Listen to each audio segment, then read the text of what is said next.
This particular roundtable discussion will focus on issues of diversity and inclusion. And I just want to go ahead and acknowledge something. Myself and producers of this, organizers of this event, missed a great opportunity of inviting and involving some local POC queer crews on this specific roundtable discussion. We were just too busy with trying to figure out these issues affecting us in a global sense. We will definitely do a better job of that in the future, this is the reason why you're seeing three Americans sitting up here talking about global issues. So that's definitely a mistake, and we'll do better next time. It gives me great pleasure to introduce to you our guests. To my far left is the New York City-based multidisciplinary artist, DJ, poet, writer, and promoter, Juliana Huxtable.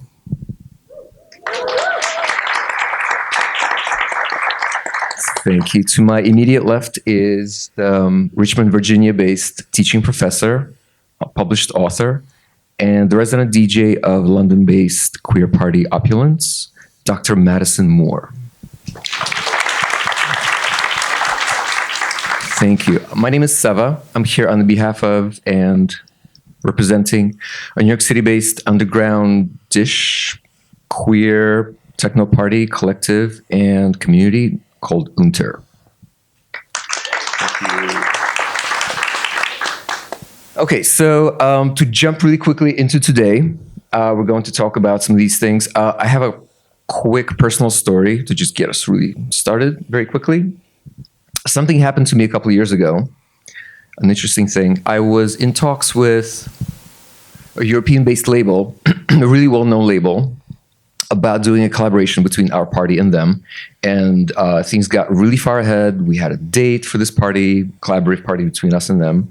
We had a venue, and I was waiting for this moment when these guys would send us a list of their talent, DJs who would play at this party. You know where this is going. So they sent me this list, and it's 3 white, straight dudes from Europe. I didn't even have to really discuss this with my crew. I immediately shot an email back saying, guys, I'm so sorry.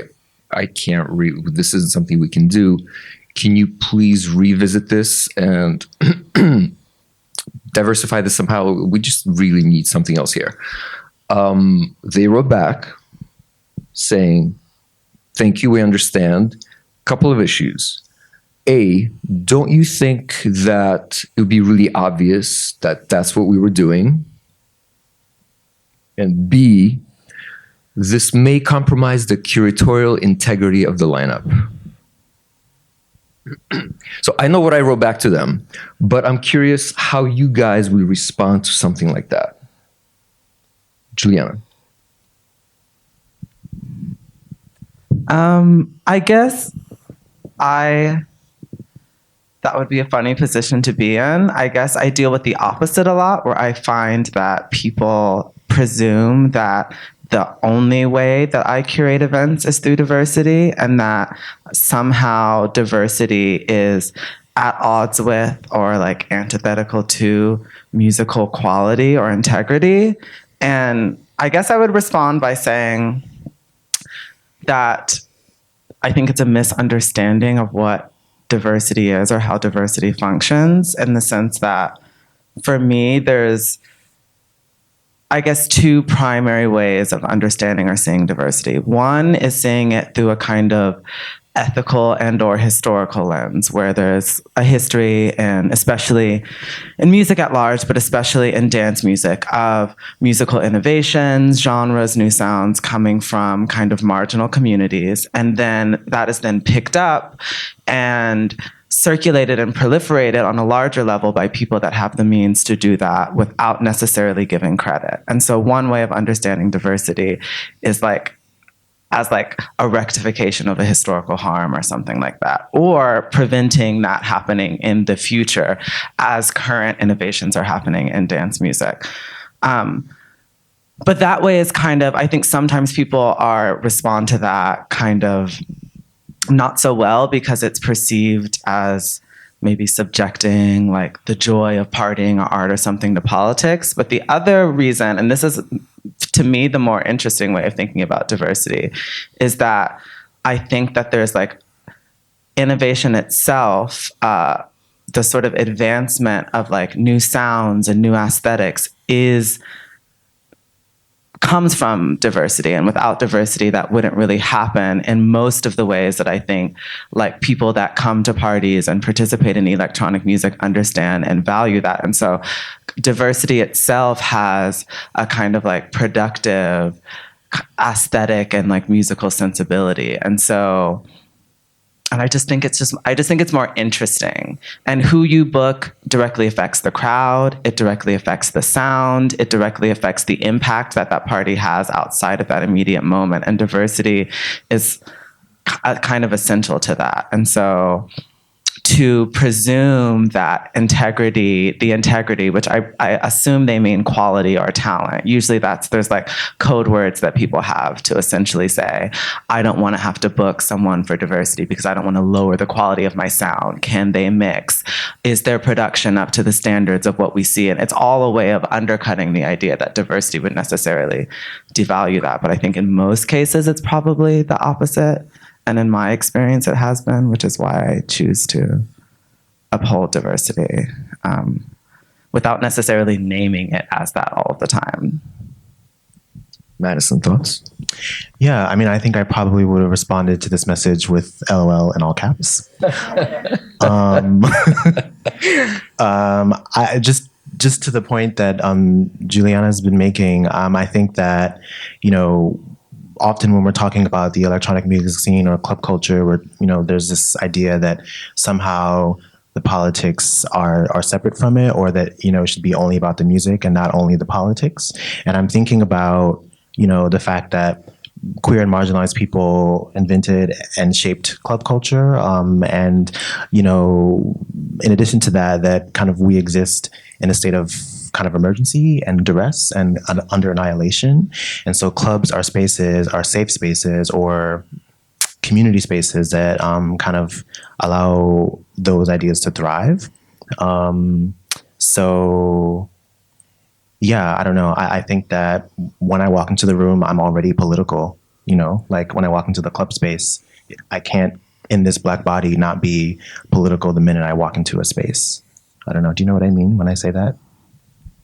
Well, I think sometimes the idea that music is apolitical is sort of a falsehood. I don't think that's possible that really exists. Even something as subtle as, I think about this a lot in terms of how, in the increasingly complex diversification of genres where you have subgenre after subgenre and how things sort of like split and break apart. Just the difference between a genre that's named because of the presence of a certain type of vocals versus the absence of vocals now being its own sort of genre, and that being a historical breakpoint.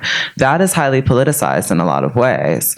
And especially in electronic music, I think there's a history of like seeing music that doesn't have the presence of like Black voices or vocal voices that teeter on something like an MC or rapping, like removing that somehow means that the music is more pure or accessible. But that in and of itself is already a highly politicized decision.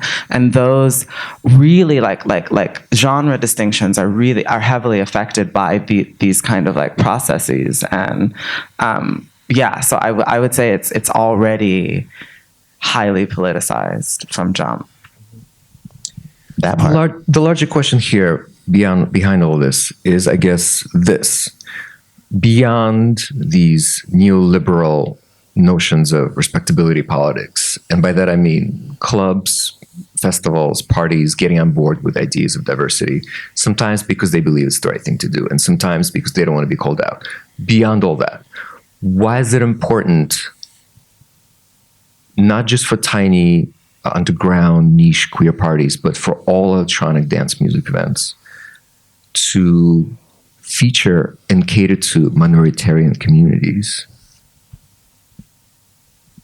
I mean, I think about clubs that I wish that I could have gone to, like Paradise Garage or like the Warehouse or, any of these other spaces, or ones that still exist, like the Woodward in Detroit, which is a Black gay club, or, the Hangar in New York City. And I think about not being catered to or, whatever, but actually centered, in the experience of the space. So curated in from the beginning, there's this, I always think about, there was that article in the New York Times a while ago with Disc Woman. And one of the things that they mention is, if you don't see yourself reflected in the flyer, then the party's probably not for you. That means like, who's booked or whatever is on the flyer. But if you don't see yourself reflected, then it's probably not your space to be in. And I think that, I'm at that point now where I look at flyers, and and as a party producer producing flyers, taking that in to thinking about what images are people seeing, how do we represent, like opulence, for instance, in terms of what we're trying to communicate and who we imagine our audience to be. I think that I'm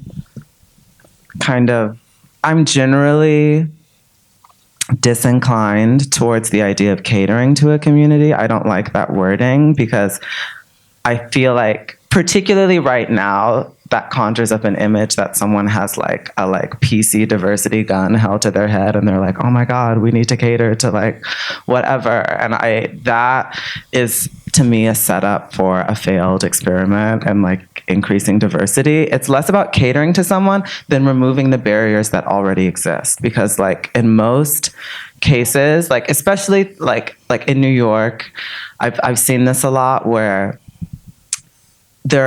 there's a large club, and that club tends to overwhelmingly be straight white people that are willing to pay like $50 to then go pay like $18 for drinks or whatever. And then they're criticized for their lack of diversity. And then the question then becomes, okay, well, how do we cater to people? And it's like, it's less a question of catering to people than removing the barriers of access in the first place. And I think those are two different questions, because catering presumes that those people don't want to come in the first place, that there's not an audience there, that there's not a desire there, and catering suggests that you have to then create a desire audience that isn't already there. And I don't think that that's necessarily true, particularly when it comes to nightlife spaces. And so it's more, to me, it seems a question of removing barriers than it is about actively like creating an audience as if that audience doesn't already exist or isn't aware or isn't somehow tethered to the function of the night or the club or the festival. On the note of removing barriers, this is an interesting point. We've been chatting about primarily curation, diversity behind the decks, but there are many other positions of visibility, power, and control at nightlife spaces, such as the door, bar, lighting, sound engineering, security. These are all extremely important positions of visibility that may or may not present these barriers that you mentioned. So with regard to these positions, why would you say that it's important for us to imagine and build and protect structures, nightlife structures, staffing structures that are sensitive to the needs of minoritarian communities? Madison? Juliana? So that more people are able to enjoy and experience what's happening. Like, I think that, I guess it depends on how you see the function of the space in the first place. Like, I think that inclusion and accessibility is part of what I see. My relationship to nightlife is from like when I was a kid. I was obsessed with Studio 54 and like the club kids, and I always thought the joy and the beauty of like nightlife and music is that it's like it's a form of utopia, and it's a way of enacting a utopia in a lot of ways. And I don't understand to me, I wouldn't understand utopia that doesn't privilege the idea of like a sort of democratic access or something. Not in all forms, but definitely at least on who gets in the door, and like thinking about the possibility that someone who wants to come and isn't harming anyone should be able to go to the club and enjoy that in an ideal circumstance. And so like thinking about door policies is important in that sense. And sometimes it's a balancing act because, you know, and it becomes complicated because certain parties have an aesthetic. There's like a fetish party, or there's a party that, I don't know, like has an idea of, or opulence or something like that. That can all turn really dark where it becomes a performance of class at the door or something. So it's not always so black and white. But I think that for me, if you're privileging accessibility, generally speaking, it's almost kind of self-evident why you would want the door to be aware of like how those hierarchies are like played out in things, especially when it comes to stuff like you can't wear gym shoes, or like some clubs, it's really, you know, it's really unhinged in terms of what they're policing at the door. But I don't know, it's part of the joy of nightlife to me, and the joy of music, and the joy of organizing larger events is to enact that.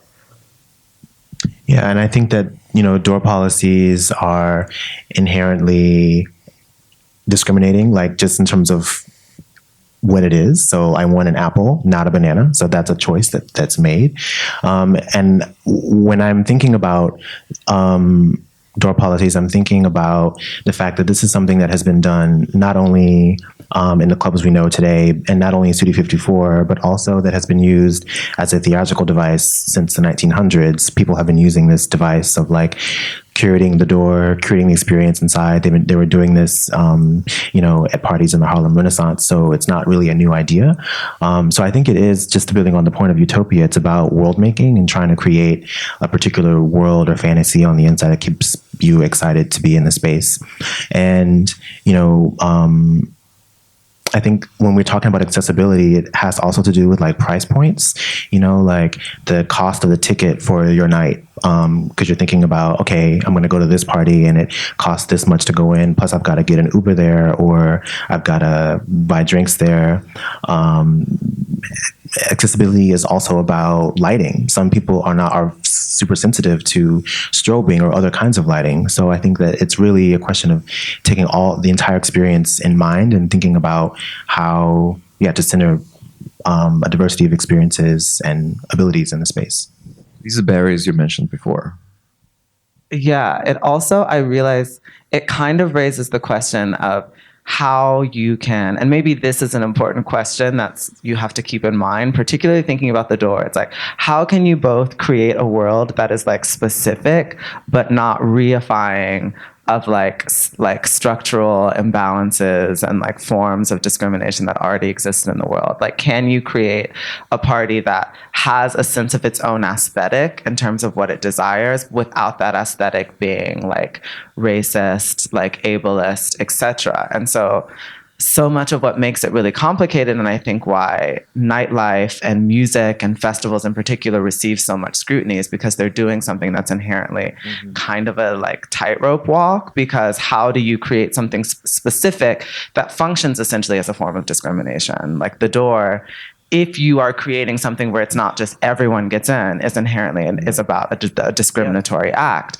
But how can you both do that, but like maintain the idea or maintain the integrity of that discrimination from just being like, I don't want any like immigrants in because I don't trust them. And so hiring the door person and having like conversations about that, I think creates a more nuanced paradigm for how that can function. Because I think that's one of the things that people don't necessarily understand how it works. It's like, well, I'm already discriminating. Why would I then have to stop and say, I need to pay attention to like racial diversity, for example, or gender diversity? And so it's complicated, but I don't think it's impossible. But I think having conversations, and like some places have like policies, and those policies can be kind of lengthy, but I think that it's worth that labor for something like the door in order for an experiment like that to be both positive but like not oppressive or like low-key fascist or something. I'm so glad we're talking about the door. It's my favorite topic. talk about it for hours. I actually got my start in nightlife as a door person, not as a promoter or a DJ or a label head. And a large part of the reason why I'm up here with you guys talking about this today and why I even have this party is because we as a crew, as a community, view nightlife and what happens at this event, what should be happening at this event, through the prism of the door, not any other discipline. Madison, you wrote a book called Fabulous, a book about queerness in nightlife, many other great things. I actually highly recommend that everyone reads this book. It's an amazing tome. In it, you spent an entire chapter talking about the philosophies and mechanics of door. And Juliana, you also promoted and produced a party in New York, and possibly maybe other places as well, where you had to build a door, staff a door, and come up with door policies and philosophies of your own also. Let's keep talking about this because I personally feel that the door is by far the most sensitive and the most important place in the party. Some may disagree, but it seems like you guys agree. So this is kind of a complicated question, so let me just read this out. Beyond the literal and figurative practice of gatekeeping, which is essentially what a door is, a gate just takes money, lets people in or out. What function can the door and door policies serve in creating and maintaining an ideal rave space? And once we're done with that, I want to also touch upon reparative door.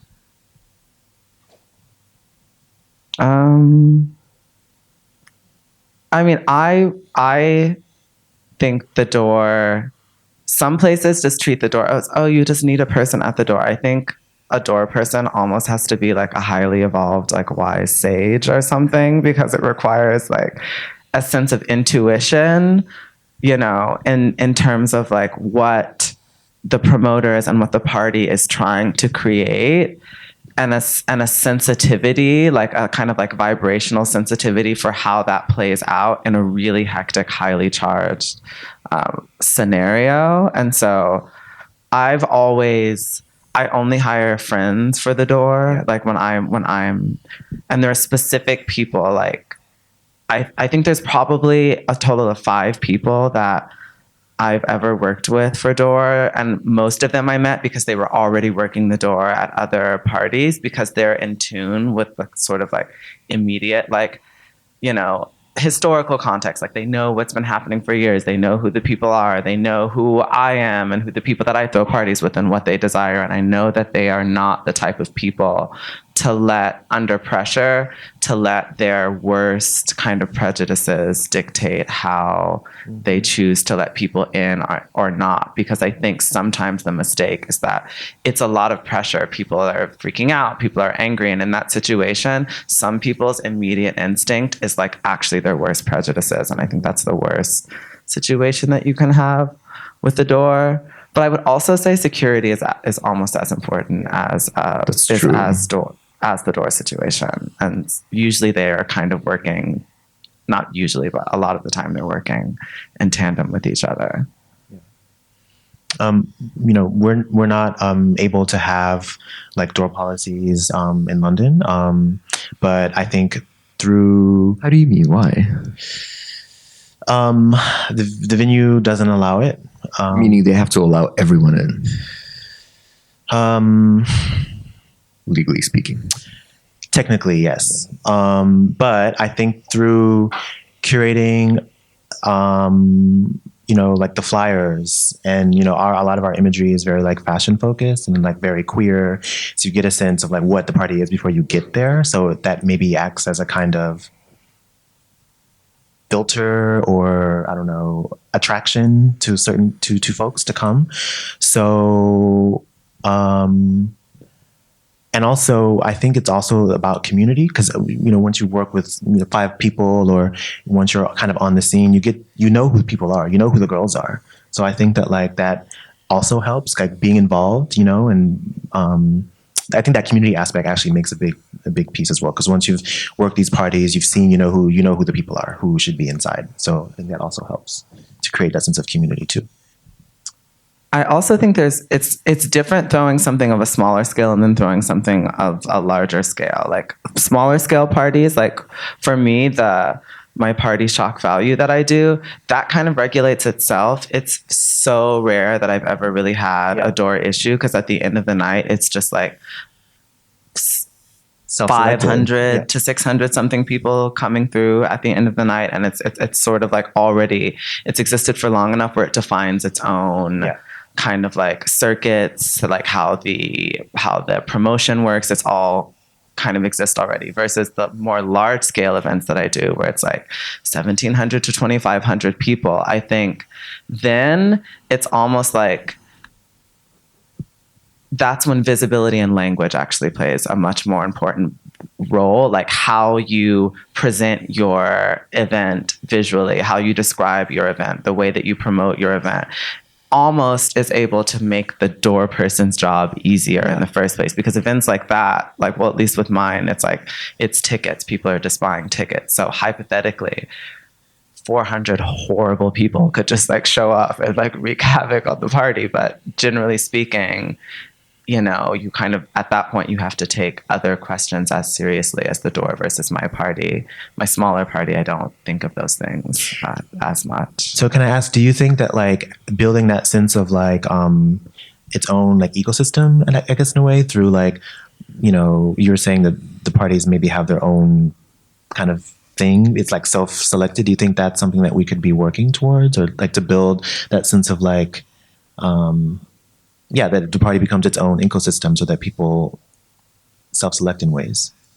I think it works up to a certain size, but then once your party passes a certain point, I think it's a different question. And that's when policies become more important. That's when language becomes really important. And that's when the door does kind of, there's like precision comes into play with the door, where you have to say no to someone just because you think hypothetically that they would throw off the vibe of the party. Because like when you get a certain audience you can't control, it's not an ecosystem that's within your control. It's it can go off in any given direction. Maybe Halloween, there's just like a lot more people out, so that can turn into like a horrible experience for the promoter, where they're just really stressed out and there's a lot of people that they don't know how to manage, and then the next party they're trying to recoup that. And so I think it becomes much more difficult when you're doing more large scale parties, and in my experience that's when like more strict policies kind of come into play.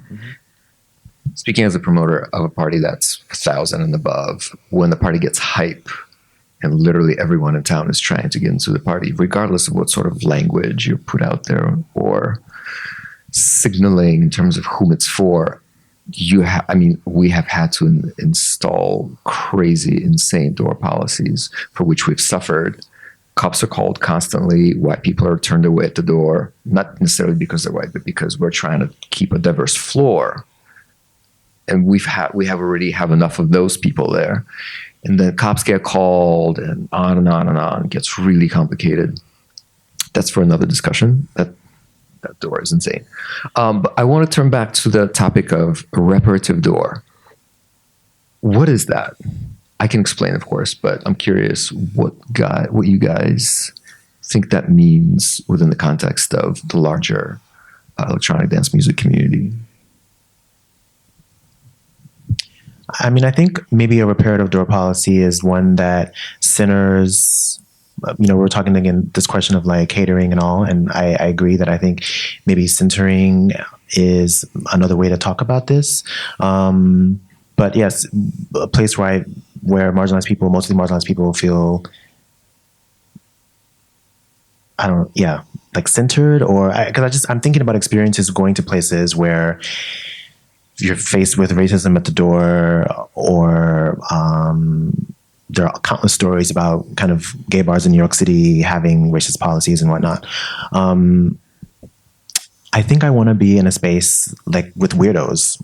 If I know that the space is full of like misfits and people who are also marginalized and people who are sort of, that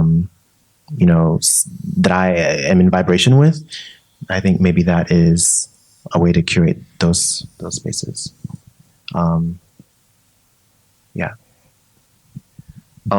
Again, speaking personally, this is probably the first time I ever, or anyone from my crew ever speaks out publicly about what actually happens at the door at this party.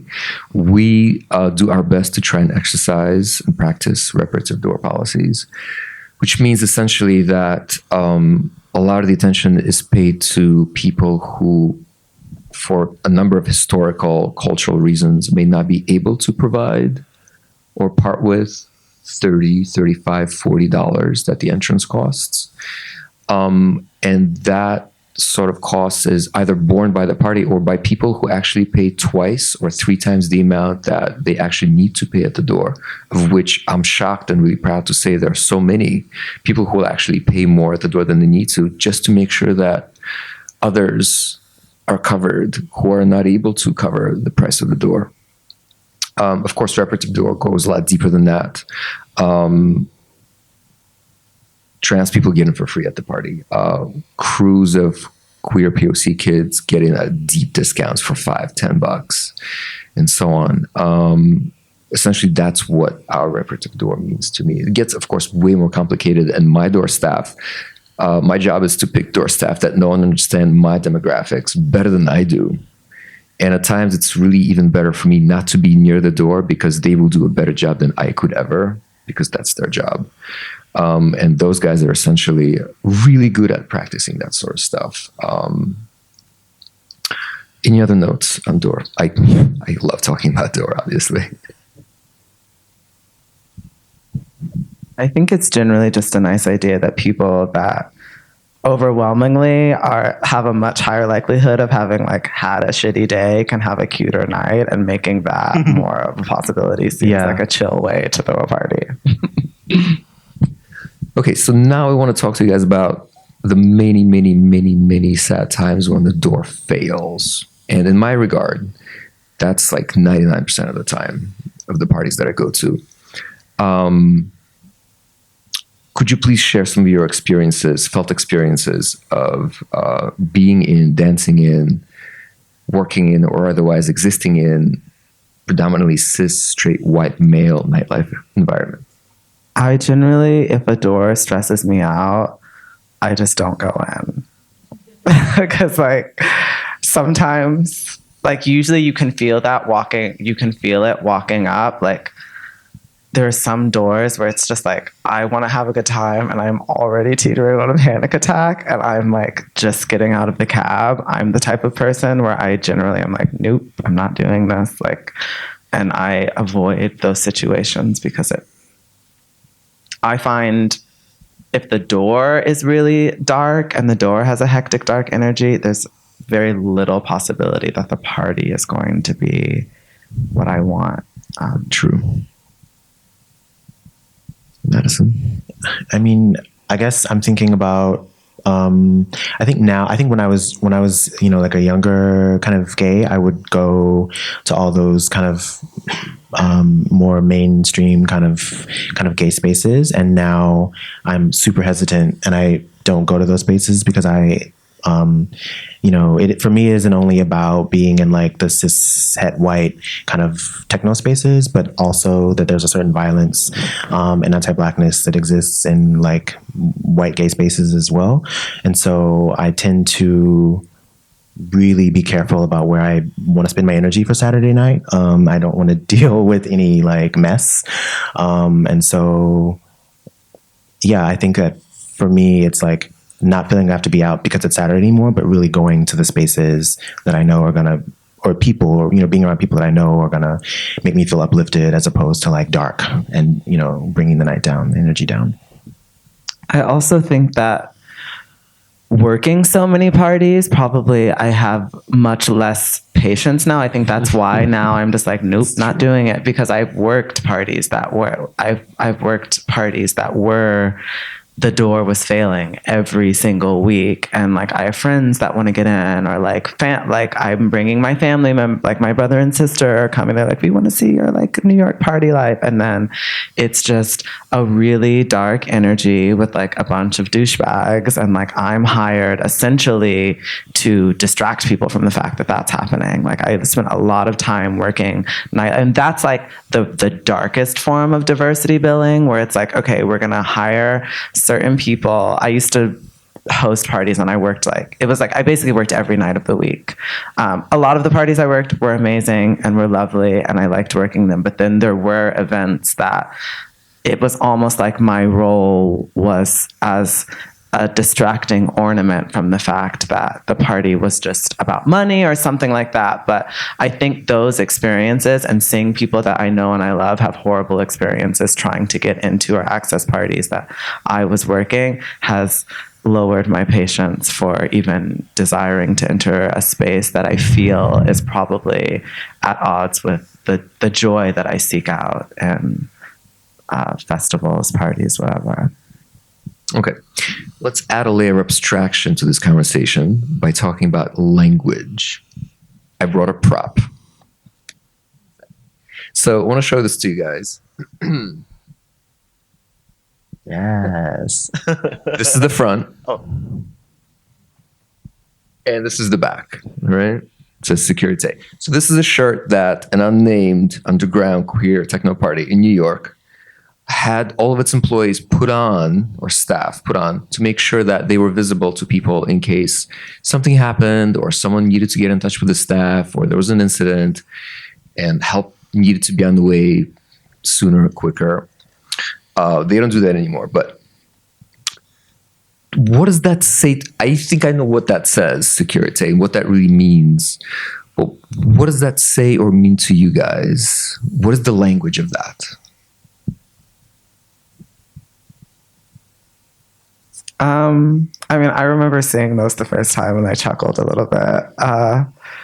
I liked that because generally I feel like we're at a time where the convergence of social media and any kind of industry is really fraught with just like really difficult conversations and pedantic language, and everyone feels like they're being yelled at. And so humor is something that I feel like is a way of addressing things, addressing a lot of structural issues without having people feel like they're being beat over the head. So I always appreciate it when, especially in festivals and events and parties that are trying to and centering diversity, knowing that like oftentimes the people that get the most heat are the ones that are actually trying to create a sort of like, for whatever the term it is, diverse space, safe space, whatever.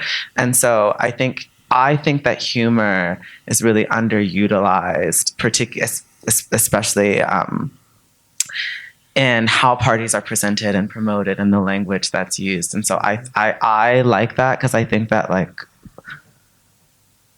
cheekiness and joy are also ways of addressing issues. It doesn't necessarily have to be, to communicate difficult issues. Sometimes more effective than making people feel like they're being backed into a corner and, having a Twitter mob scream at them like through a door policy or something. Madison? Yeah, I also remember seeing them, and I was saying already yes as soon as I saw you pull it up. I think that, again, I would agree that humor is a way to kind of play with that, and to like to me it signals like, hey, you can reach out in case something is up or so, but also we're not like really this is not a police state. Like this environment is not a police state. You know what I mean? And I think that so often clubs can feel like police states. And so that's a way to kind of undo that a bit. We needed to, for a long time, we felt that we needed to allow people to understand that there was security at the event. A lot of these parties were underground, off the grid, crazy, ridiculous, dangerous spaces. And we didn't want to let anyone know that this was just like a free-for-all and you could do anything you want. At the same time, we didn't want people to, a lot of the queer communities and security don't really mix, for obvious reasons.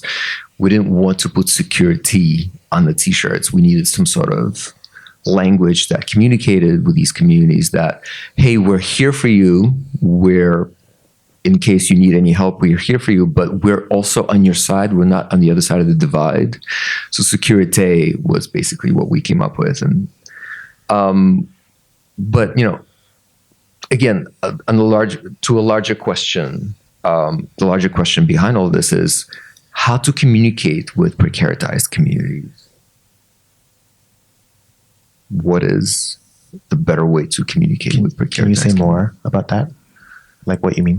A lot of people watching this have probably very little idea of how to relate to, have a dialogue with, or communicate with precaritized communities. Yet, of course, a lot of people watching this will want to make sure genuinely to appeal to, have these people come to their events, make sure that barriers are removed.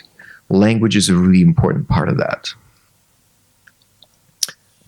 What can be done to communicate better with precaritized communities for those who are not members of that?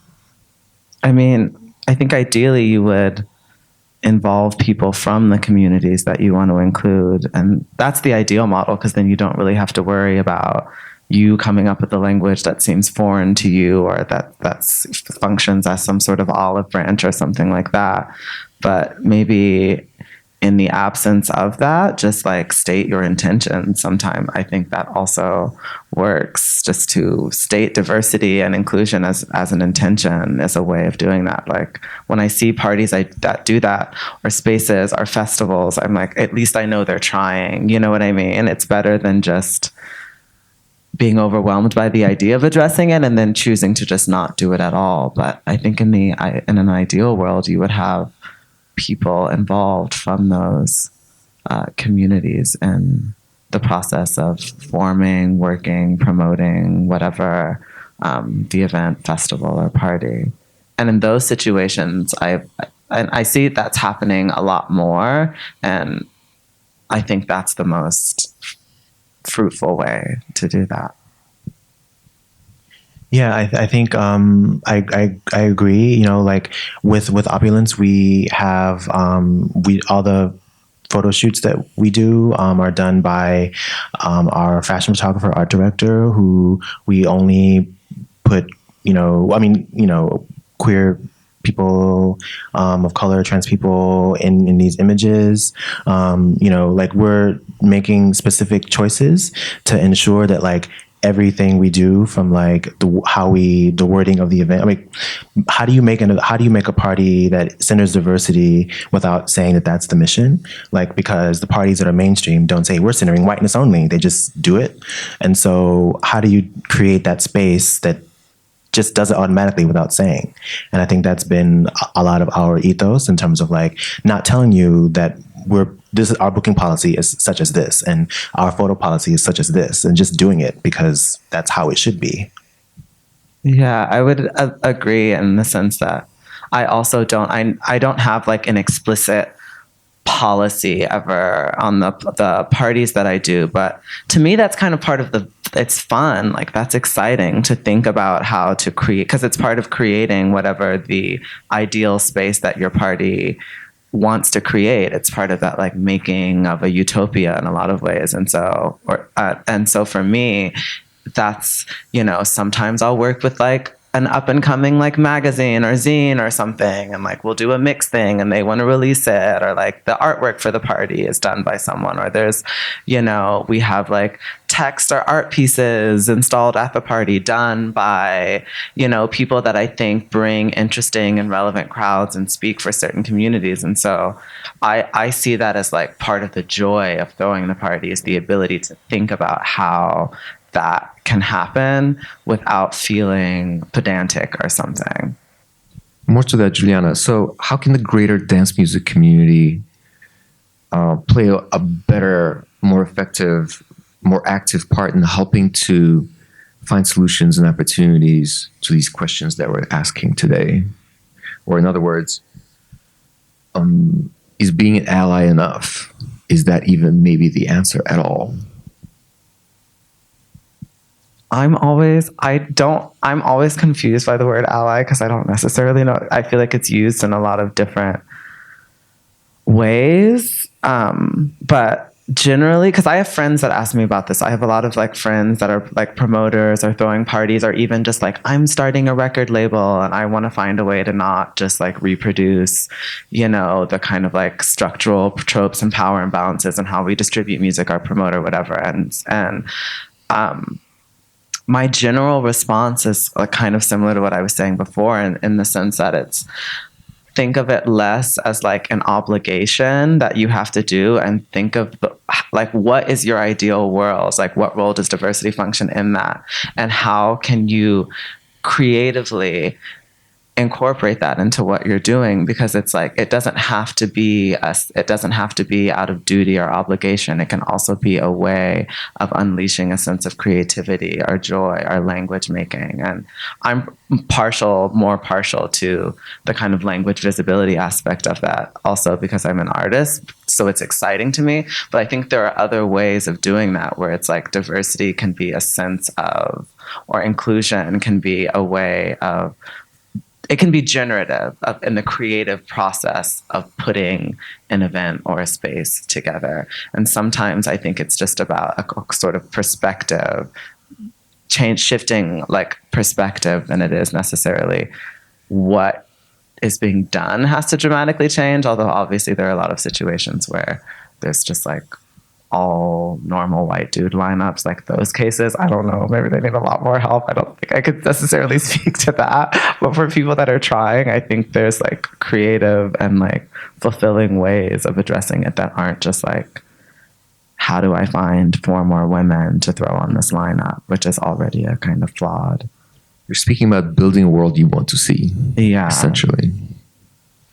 And if you don't want a world in which there are women DJing, just say it, and then I don't have to go to your festival. Sometimes I wish people would just be more honest, because I'm like, if you just want dudes on your lineup, just say fine. You want dudes on your lineup, you know? Yeah.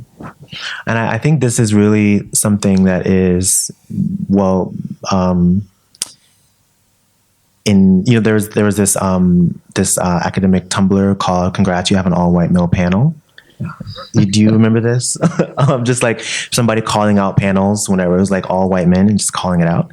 And so I wonder, how many times do we have to have this conversation? How many times did someone have to be called out on social media? How many panels do we have to have about diversity before, like we don't have to have those panels anymore? Do you know what I mean? Where it's just like kind of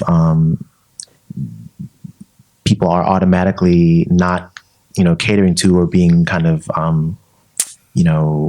trying to get those four more women or whatever on the panel, but like actually being reparative about creating the world that you want to see and like reflecting that, you know what I mean? And creating community in the process.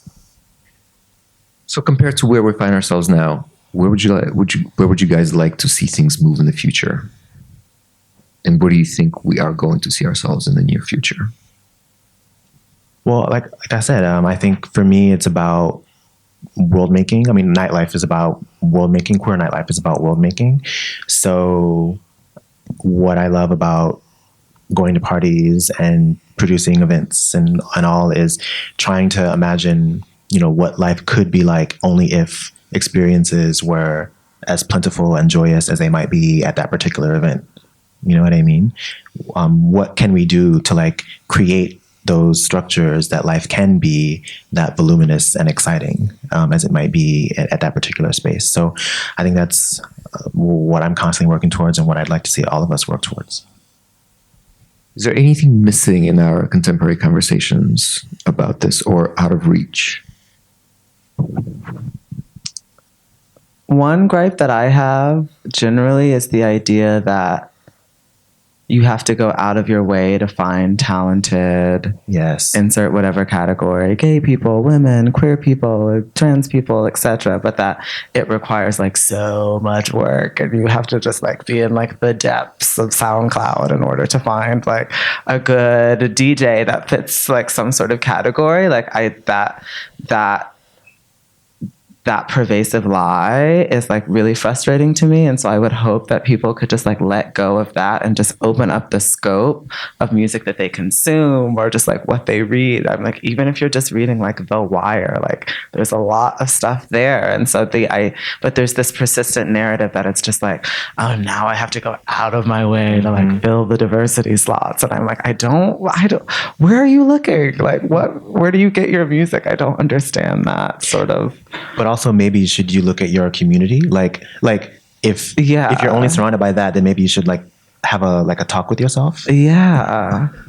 Go to a music blog aggregator or something. I don't know. The last thing I want to discuss with you guys is making mistakes.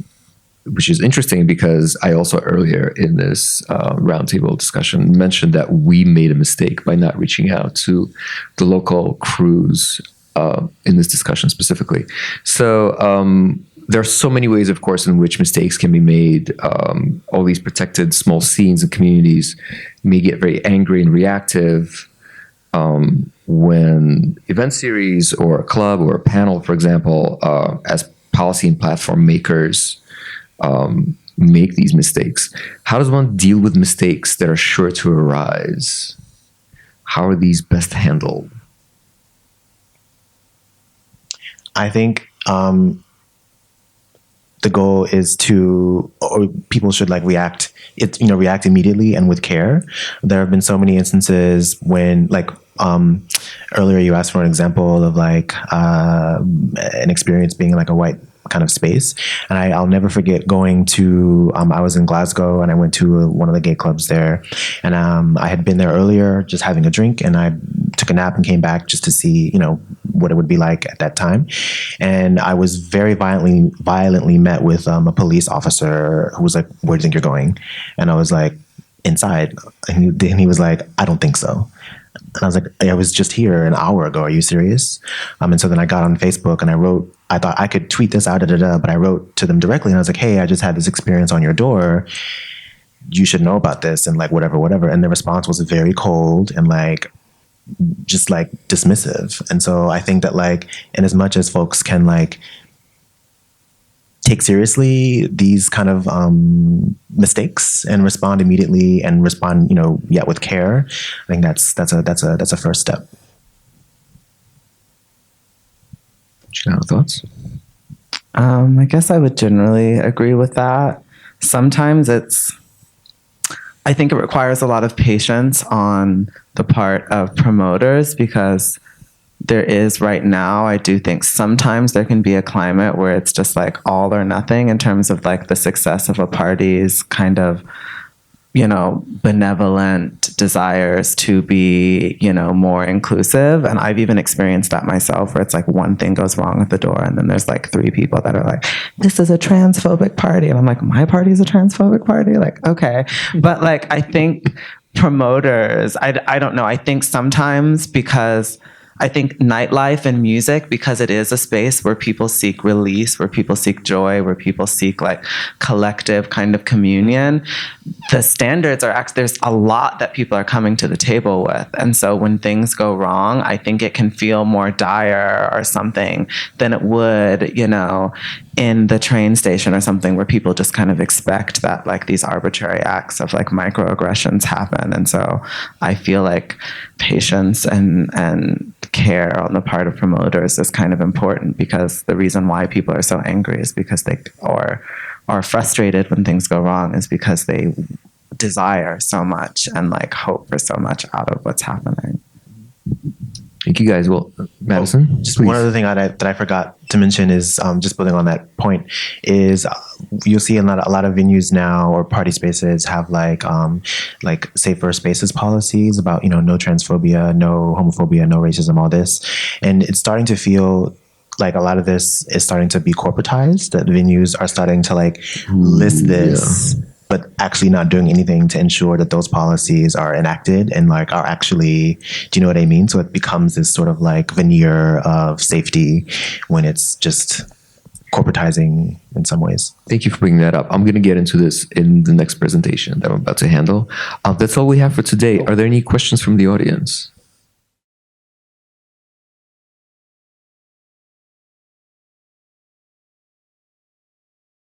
Great question. I deal with this all the time. Do you guys want to handle this before I get into it?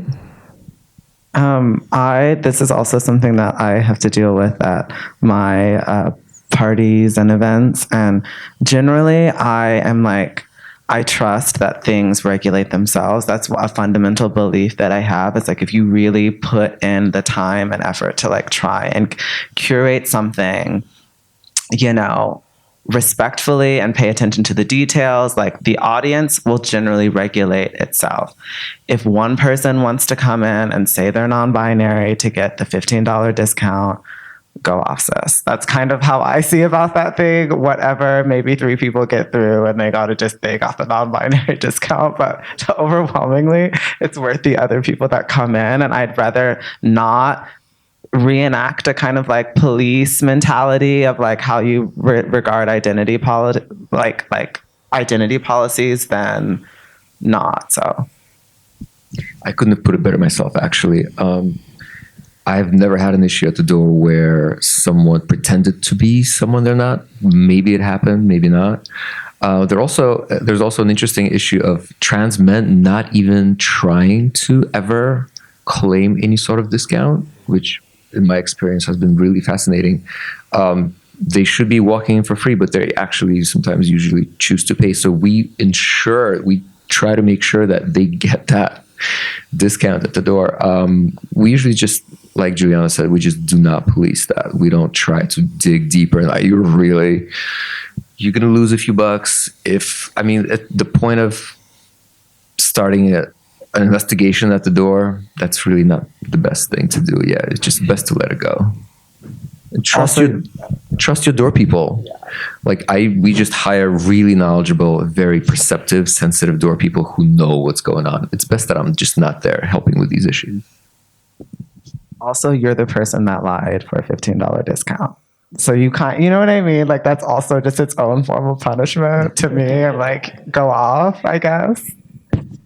Yeah. Anyone else?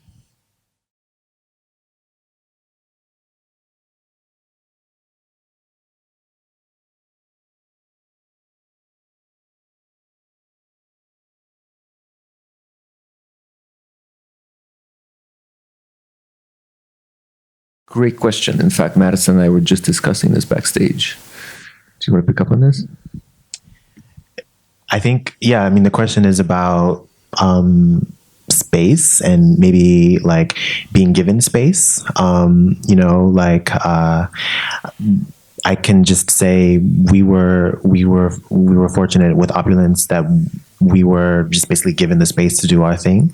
And so I think that more, as much as space can be given for free so that your costs are lower, or that what would happen if my friend and I, we were talking like, what would happen if we just like opened a space? Like if you just got a bunch of folks together and like crowdfunded a space, what are some ways that collectively, because it is a question of who owns the space. I can tell you that in Richmond, Virginia, where I live, I teach at a university there, and there was one black owned club in the state. It was called Mansion, and the university bought the space under the guise of like, we need space, but actually because it was the black club and had only one of the only black queer nights in the state, and so it's a question of owning space, and whatever we can do to get there is great. Unsurprisingly, the situation is just as dire in New York. It's pretty much everything is owned by white people. There's only one venue remaining that we're able to deal with called Sugar Hill in Brooklyn. It's owned by a black family. It is now our last venue where we are able to go as a party. To add to what Madison was saying, my personal view and view of many people in our community is that there is no other way to deal with the situation other than for the government to simply step in and gift spaces to the communities. We don't have $7-10 million to build clubs of our own. These communities do not have the means or the resources to rent or build their own spaces. The government really has to just step in and build these spaces for us, or hand over spaces that are underused or semi-vacant. And not only that, city government also has to do the work in creating the legal framework under which these spaces will be operated and managed. And that's actually something that we're working on currently. We're trying to convince our city government to give us a space, like a queer community space, where we could just do our thing, because at this point we don't have anywhere else to go. We've been getting kicked out of everywhere else. So I completely identify with this issue, and that's something we're dealing with constantly, all the time. Anything else?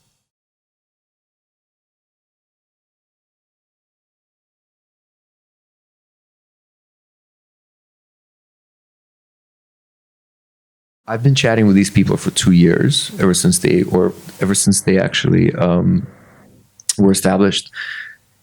There's some things that I can't really say because it's in the works, and they've been very open, very honest with me about what they can and cannot do. Things are in the works. They're trying really hard. We have cheerleaders on the inside.